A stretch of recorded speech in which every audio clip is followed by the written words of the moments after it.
ನಾವಿಂದು ಸ್ವಾತಂತ್ರ್ಯದ ಸಂಭ್ರಮದಲ್ಲಿದ್ದೇವೆ. ಆಹಾ, ಈ ಸಂಭ್ರಮದ ಸಡಗರದ ಹಿಂದೆ ಅದೆಷ್ಟೋ ಹೋರಾಟಗಳು, ಅದೆಷ್ಟೋ ಪ್ರಾಣ ತ್ಯಾಗಗಳು ನಡೆದು ಹೋಗಿವೆ. ಅದೆಷ್ಟೋ ಜನ ಸ್ವಾತಂತ್ರ್ಯಕ್ಕಾಗಿ ತಮ್ಮ ಪ್ರಾಣವನ್ನು ತ್ಯಾಗ ಮಾಡಿದ್ದಾರೆ. ಅದೆಷ್ಟೋ ಜನ ತಮ್ಮ ಶೂರುಗಳನ್ನು ಕಳೆದುಕೊಂಡಿದ್ದಾರೆ. ಕೊನೆಗೂ ಭಾರತಕ್ಕೆ ಸ್ವಾತಂತ್ರ್ಯ ಬಂತು, ಭಾರತಕ್ಕೆ ಸ್ವಾತಂತ್ರ್ಯ ಬಂತು, ಭಾರತಕ್ಕೆ ಸ್ವಾತಂತ್ರ್ಯ ಬಂತು. ಸ್ವಾತಂತ್ರ್ಯದ ಸಂಭ್ರಮ, ಸಂತೋಷದ ಈ ಕ್ಷಣ, ಸಂತೋಷದ ಈ ಕ್ಷಣ. ಉದಯವಾಯಿತು ಕ್ರಾಂತಿಯುಗ, ಸಿಡಿದಾಯಿತು ಕರುನಾಡಿನ ಮಗ. ನಮ್ಮದೆಯ ಸುಖ ಸಾಕು ಜಾಗೃತರಾಗಿ, ನಮ್ಮದೆಯ ಸುಖ ಸಾಕು ಜಾಗೃತರಾಗಿ. ಭಾರತವ ಕಾಯಬೇಕು ಎಲ್ಲರೂ ಒಂದಾಗಿ, ಭಾರತವ ಕಾಯಬೇಕು ಎಲ್ಲರೂ ಒಂದಾಗಿ. ಉದಯವಾಯಿತು.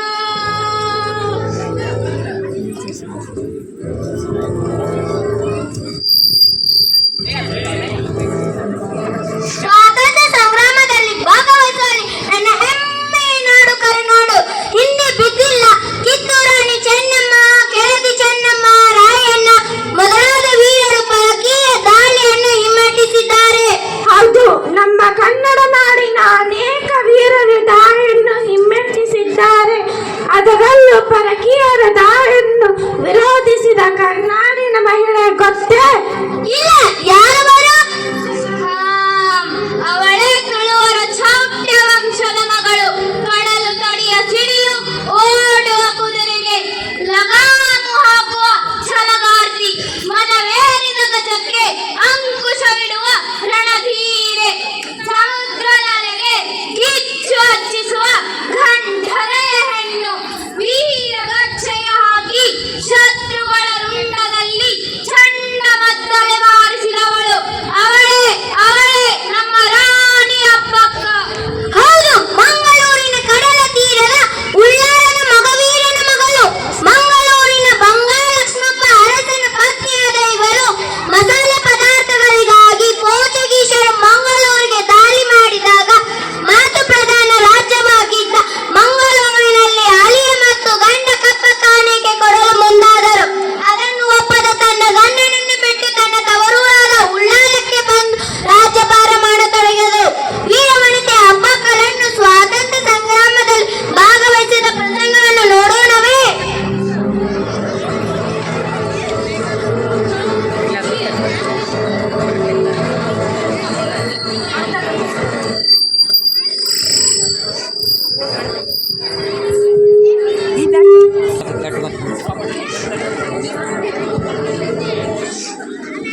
ಅಬ್ಬಕ್ಕ, ಅಬ್ಬಕ್ಕ, ಏಕೆ ಅಳುತ್ತಿರುವೆ?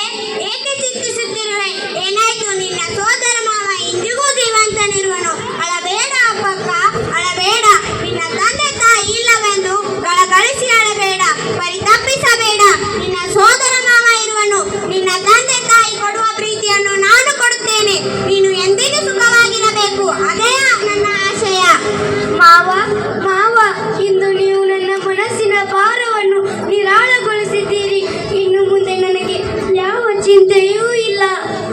ಅಬ್ಬಕ್ಕ, ಯೋಚನೆ ಮಾಡಬೇಡ. ನಿನಗೆ ಯುದ್ಧದ ಸಕಲದ ವಿದ್ಯಾಭ್ಯಾಸವನ್ನು ನಾನು ಕಲಿಸುತ್ತೇನೆ. ಯೋಚನೆ ಮಾಡಬೇಡ.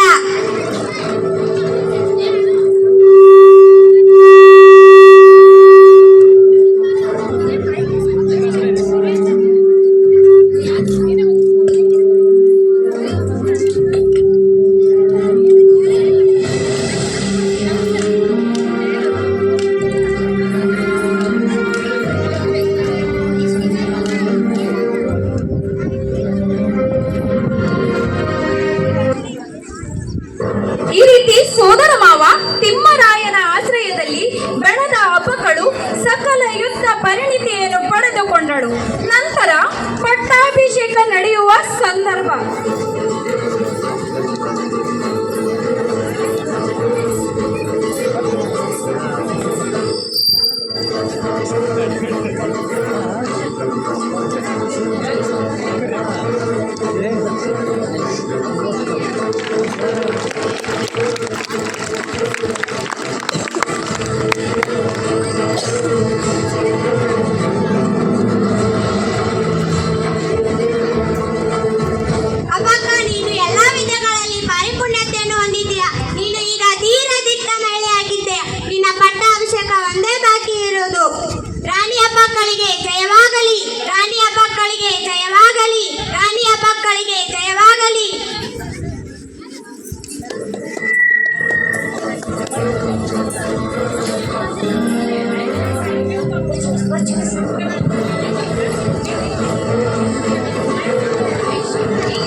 ಶ್ರೀಲಕ್ಷ್ಮಿ ಸೇಮ್ ಹಾಗೆ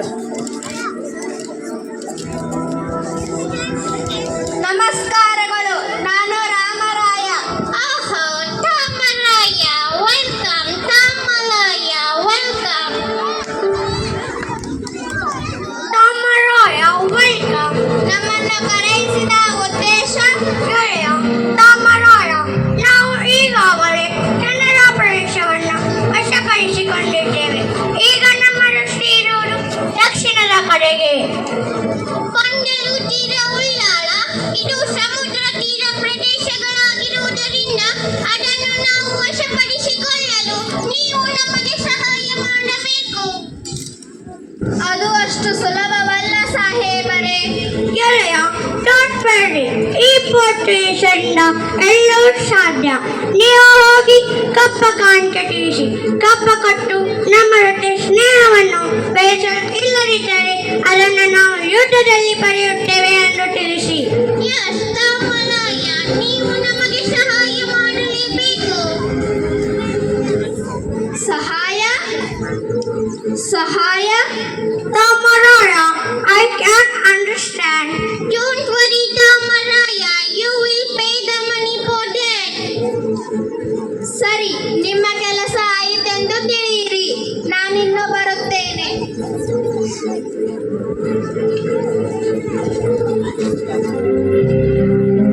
ಉಳ್ಳಾಲದ ಆಸ್ಥಾನಕ್ಕೆ ಪೋರ್ಚುಗೀಸರ ಆಗಮನ.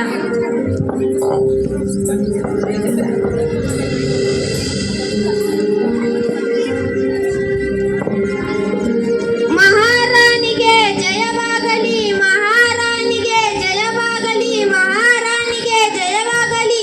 ತಾವು ಬಂದ ಉದ್ದೇಶವೇನು? ಪೋರ್ಚುಗೀಸರ ದಂಡಾಧಿಕಾರಿಗಳು ತಮ್ಮನ್ನು ಭೇಟಿಯಾಗಲು ಬಂದಿರುವರು. ಬರಹೇಳಿ. ಮಹಾರಾಣಿಯವರು ತಮ್ಮನ್ನು ಬರಹೇಳಿದ್ದಾರೆ.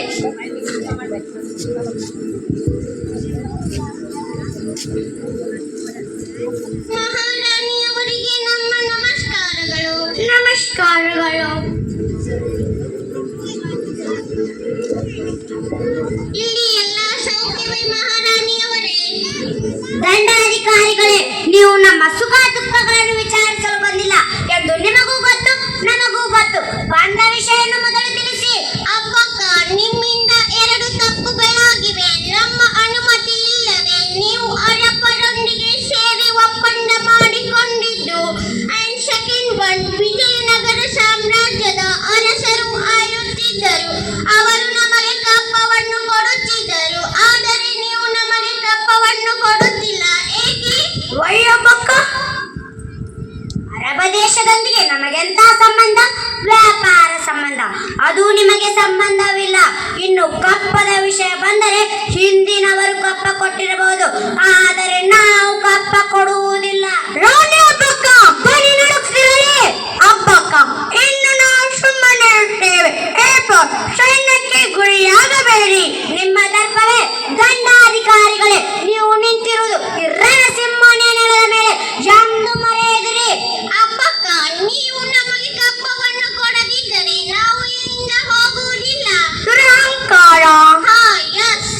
ನೀವು ನಿಂತ ನೆಲ ನಿಮ್ಮದಲ್ಲ, ನೀವು ಸೇರ್ತಿರೋ ಗಾಳಿ ಕೂಡ ನಿಮ್ಮದಲ್ಲ, ಕುಡಿಯುತ್ತಿರೋ ನೀರು ನಿಮ್ಮದಲ್ಲ. ಅಂದ ಮೇಲೆ ನಿಮಗೆ ಏಕೆ ಕೊಡಬೇಕು ಕಪ್ಪ? ಬೆವರು ಸುರಿಸಿ ದುಡಿಯೋರು ನಾವು, ನಾವು ದುಡಿದು ನಿಮಗೆ ಕೊಡಬೇಕೇ ಕಪ್ಪ?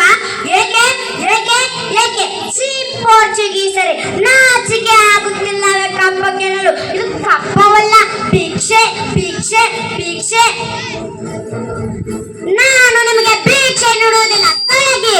ರಾಣಿ ಅಬ್ಬಕ್ಕ, ನೀವು ಮಾಡಿದ ಅವಮಾನಕ್ಕೆ ಪ್ರತಿಕಾರ ತೀರಿಸುತ್ತೇವೆ ನಾವು. ನನ್ನ ಕಣ್ಣ ಮುಂದೆ ನಿಲ್ಲಬೇಡಿ. ತೊಲಗಿ. ಮೈ ಫುಟ್ ರಾಣಿ.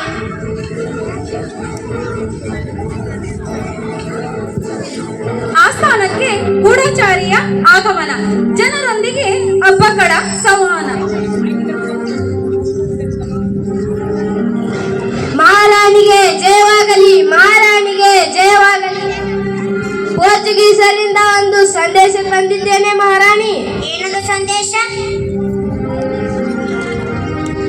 ಪೋರ್ಚುಗೀಸರ ಒಪ್ಪಂದದ ಪ್ರಕಾರ ನೀವು ಅವರಿಗೆ ಕಪ್ಪ ನೀಡಿ ಗೌರವಾನ್ವಿತವಾಗಿ ಬಾಳಬೇಕೆಂದು ತಿಳಿಸಿದ್ದಾರೆ ಮಹಾರಾಣಿ.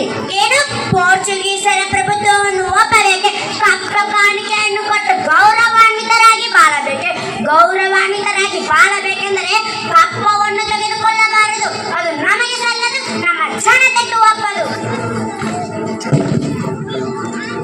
ಹೌದು ತಾಯಿ, ಹೌದೌದು ತಾಯಿ. ಆ ವಿದೇಶಿಯರ ಮುಂದೆ ನಾವು ತಲೆ ತಗ್ಗಿಸಿ ನಿಲ್ಲಬೇಕೇ? ನಮ್ಮಲ್ಲಿರುವ ಕಟ್ಟಡದಲ್ಲಿರುವ ಜೀವಿಗೂ ಸ್ವತಂತ್ರವಾಗಿ ಬದುಕುವ ಹಕ್ಕು ಇದೆ ಅಲ್ಲ ತಾಯಿ. ಕಪ್ಪ ಕೊಡಬೇಕಂತೆ ಕಪ್ಪ. ಅವರೇನು ನಮ್ಮ ಅಕ್ಕ ತಂಗಿಯರೇ, ಅಣ್ಣ ತಮ್ಮಂದಿರೇ? ತಾಯಿ ಮನ್ನಿಸಬೇಕು. ಹೇಳಿ ಶೆಟ್ಟಿಯವರೇ. ಇಂತಹ ಕಷ್ಟದ ಸಮಯದಲ್ಲಿ ತಾಳ್ಮೆಯಿಂದ ಯೋಚಿಸುವುದು ಒಳ್ಳೆಯದಲ್ಲವೇ, ಒಳಿತಲ್ಲವೇ? ನಿಮ್ಮ ಮಾತಿನ ಅರ್ಥವೇನು? ಅವರೊಡನೆ ಈಗಾಗಲೇ ಸೈನ್ಯಯುತವಾದ ಹಡಗುಗಳಿವೆ, ಫಿರಂಗಿಗಳಿವೆ, ಸೈನ್ಯಗಳಿವೆ. ಅವರೊಡನೆ ಕಾದು ಹೋರಾಡುವ ಪ್ರಾಣವಿದೆ. ನಿಜ, ಪ್ರಾಣವಿಲ್ಲದಿದ್ದರೂ ಪ್ರಾಣವಿದೆ. ಫಿರಂಗಿಗಳಿಂದ ಪ್ರಬಲವಾದ ಸ್ವಾಭಿಮಾನದ ಶಲ್ಯವಿದೆ. ಪ್ರಬಲವಾದ ನೂರಾರು ಸೈನ್ಯಗಳಿಂದ ಸಾವಿರಾರು ಬಲದ ಆತ್ಮವಿಶ್ವಾಸ ನಮ್ಮಲ್ಲಿದೆ. ಮತ್ತೇನು ಬೇಕು ಶೆಟ್ಟಿಯವರ ಯುದ್ಧಕ್ಕೆ? ಆಗಲಿ ತಾಯಿ, ಆಗಲಿ. ಸ್ವಾತಂತ್ರ್ಯದ ಜ್ಯೋತಿಯನ್ನು ಬೆಳಗಿಸಲು ನಾವೆಲ್ಲರೂ ನಮ್ಮೆಲ್ಲರ ರಕ್ತವನ್ನು ಒಸೆಸಲು ಸಿದ್ಧರಿದ್ದೇವೆ ತಾಯಿ. ಮಹಾರಾಣಿಗೆ ಜಯವಾಗಲಿ, ಮಹಾರಾಣಿಗೆ ಜಯವಾಗಲಿ.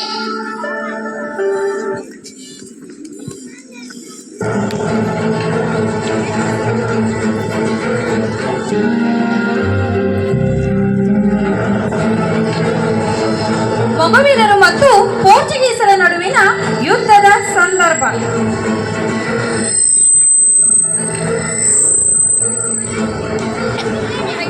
ಮಹಾರಾಣಿಯವರೇ, ಘಾತವಾಯಿತು, ಘಾತವಾಯಿತು. ಏನಾಯಿತು?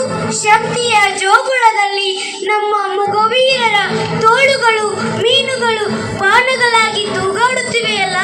ಮಹಾರಾಣಿಯವರೇ, ಅಲ್ಲಿ ನೋಡಿ. ಮಹಾರಾಣಿಯವರೇ, ಸಮುದ್ರ ದಡದಲ್ಲಿ ಪೋರ್ಚುಗೀಸರು ನಮ್ಮ ನಗರವನ್ನು ಲೂಟಿ ಮಾಡುತ್ತಿದ್ದಾರೆ ಹಾಗೂ ನಮ್ಮವರನ್ನು ಸಾವು ಬದುಕಿನತ್ತ ಹೋರಾಡಿಸುತ್ತಿದ್ದಾರೆ. ನಮ್ಮನ್ನು ನೀವೇ ಕಾಪಾಡಬೇಕು.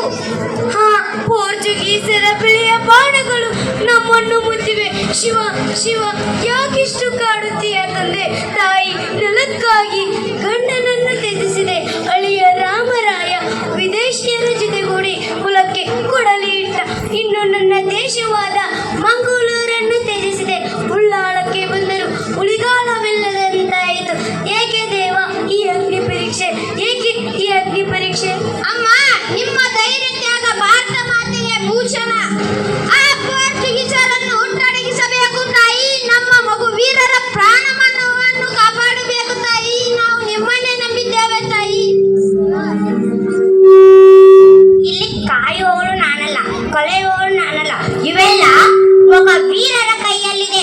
ಸೈನಿಕರೇ, ರಣಗಾಲೆ ಮೊಳಗಲಿ, ಯುದ್ಧಕ್ಕೆ ಸಿದ್ಧರಾಗಿ.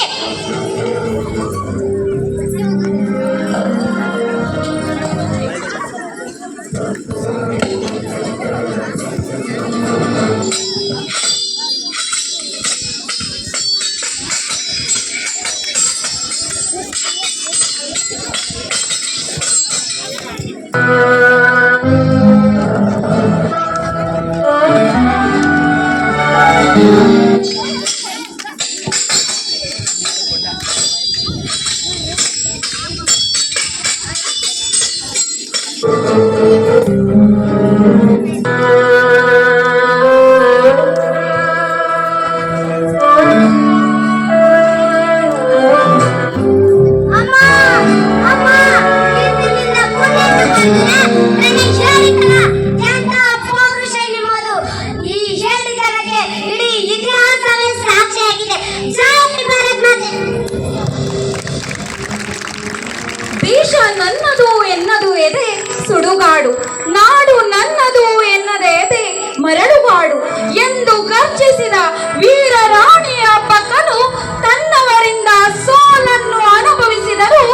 ಅವಳನ್ನು ಬಂಧಿಸಲು ಎಷ್ಟೇ ಪ್ರಯತ್ನ ಪಟ್ಟರೂ ಜೀವಂತ ಸಿಗದೆ ಕೊನೆಯ ಉಸಿರಿನವರೆಗೂ ಹೋರಾಡಿದ ವೀರ ಮಹಿಳೆಯ ರಾಣಿ ನಮ್ಮ ಅಬ್ಬಕ್ಕ. ಈ ಸ್ವತಂತ್ರ